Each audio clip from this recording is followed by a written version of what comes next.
Hello, once again, this is Brother Teacher with something for you to think about, to ponder, as it relates to law.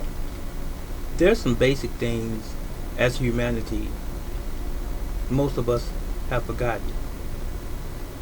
We trust so much in man and man's institutions that we forget really who's in charge.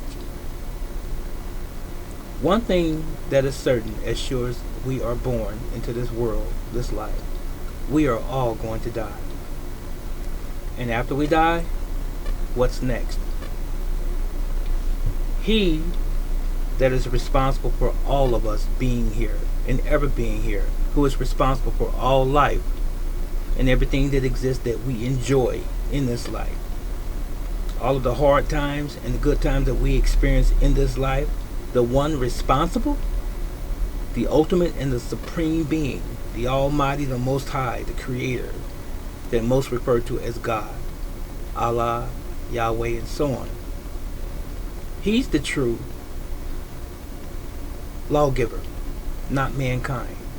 Man has on his books thousands of laws, literally thousands of laws, but are they really laws?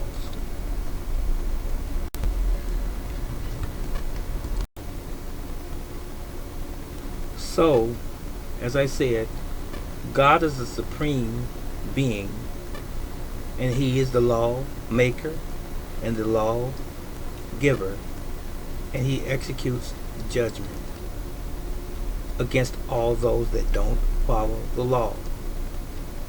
Now, if you don't think He's going to execute judgment, ask yourself the question, after you die, what's next? And be honest with yourself. We are His creation, not the opposite. So, I'm going to give you two scriptures, those who have a mind to even want to follow what I'm saying. The first scripture I want to give you is this. It's in the New Testament, King James Version, and it is James chapter 4, verse 12. It says, it says, there is one lawgiver who is able to save and to destroy. Who art thou that judgest? Who's the lawgiver, ladies and gentlemen? It's not us. We create things that seem to be law, and we call it law. Mankind, it is, but it doesn't necessarily make it the law. Write that one down. James chapter 4 and 12. Here's another scripture. This is Ecclesiastes 12, verse 13.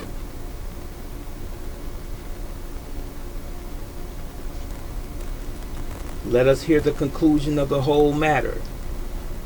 Fear God and keep His commandments, for this is the whole duty of man. That's pretty concise. That's pretty exact. That's pretty explicit. It's right to the point. Fear God and keep His commandments. This is the whole duty of man. He never changed that. The question is that you have to ask, what are the commandments of God? If you go to the book of Exodus chapter 20, you will see what the commandments are of God.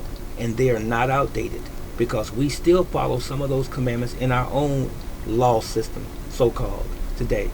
Thou shalt not kill, thou shalt not steal, thou shalt not bear false witness, which means lie, thou shalt not covet thy neighbor's house and wife, and so on and so forth. Those are laws. Thou shalt not have no other gods before me. And men have a lot of gods on this planet. We worship things, material things. We worship money. I don't. I'm saying we collectively, mankind does. Read Exodus chapter 20 and see, don't you agree with those laws? There's nothing in there that is out of the ordinary. There's nothing in there that's not common to man today. So what man has done was he has bastardized God's laws. What he has done, he's changed it to fit himself, and he's created many other ordinances and various rules and regulations and acts, he calls them, and called them laws. and he punishes other men if they don't abide by those things. Even those men who make those so-called laws will be punished by the Creator. So here we go. If you have a law dictionary, there's a law dictionary, and I'm sure you probably have heard of it before. You'll find this word de facto. De facto means something that appears to be real, but it's not. So again, that word de facto in Black's Law Dictionary or Bouvier's Law Dictionary, there's several, but the most common law dictionary is Black's Law Dictionary, and Bouvier is one previous to that. But anyway, de facto means that which, this is me defining it for you, but this is actually what it means. De facto means that which they call law. It has a semblance of law, but it's really not exact law as it relates to the powers that be. Okay, now the other word you need to look up is de jure. De jure is more precise. It is more exact as far as the law is concerned. So which law are you talking about? Now let me ask you this question. This is something rhetorical. Why do you have two, de facto and de jure? Why is there controversy? Perhaps because one is not telling the truth. It's only pretending to tell the truth, the whole truth and nothing but the truth. And then the other one is supposedly telling the truth. Okay? So think about that. And again, that's Black's Law Dictionary. You can look that up. See, I gave you a reference, didn't I? Did I not give you a reference? Something to look to. Now, these are those conversations and those subject matters that lawyers and judges don't want you to talk about. You know why? And I'm just scaling the surface right now, just to give you something to think about. You see, all of what we call the laws on the book is to keep us under subjection as people, so that we can be controlled by the powers that be for their own purposes. You follow? They have their own agenda for the population, and they've been doing it for hundreds of years. Think about these things. This is not a popular subject in the law community because they don't want us to know anything about the actual truth. They don't want us to know. They want us to continue to walk around with blinders on. That's the truth. Now, how do they get away with it? They get away with it because they've been doing it so long, and it's just generationally passed on, and we just continue to fall for it and believe it. But once we become consciously aware of what's going on in enough numbers, guess what? They come and see about us. And then they start calling us crazy and idiots and psychotic and so forth, and saying we need a medical examination to see if we have them all upstairs. This is what they do. This is what evil men do. Ask yourself this question.